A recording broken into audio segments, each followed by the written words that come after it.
This EPPIC tutorial will cover the creation process of envelopes and phantoms. Envelopes and phantoms are used to cut holes in grids.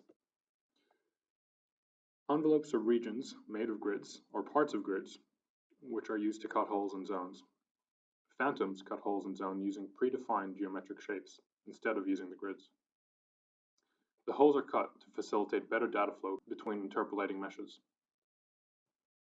To create an envelope, select a zone, then click on the Create Envelope icon. To select the needed region within the zone, use the sliders in the Options panel on the right, as shown. To apply the created envelope to the selected grid, we can set it as a kill region or as a revive region. To exclude the selected cells of the current zone, i.e. to cut them from calculations, check Act as Kill Region.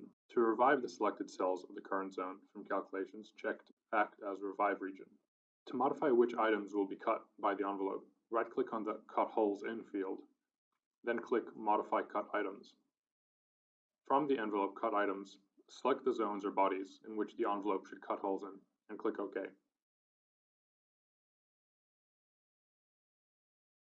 In this case, we will create a phantom to cut parts of zones that are located outside of the world zone. To create a phantom, click on the Add Phantom icon, then select the desired shape.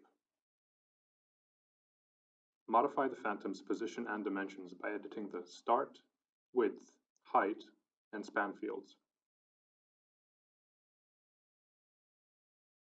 Here, we want our region to cover the entire length of the aircraft.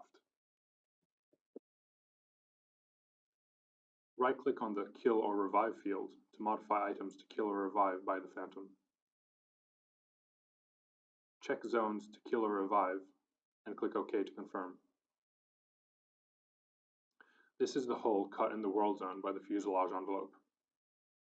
All items outside the world grid were cut by the phantom.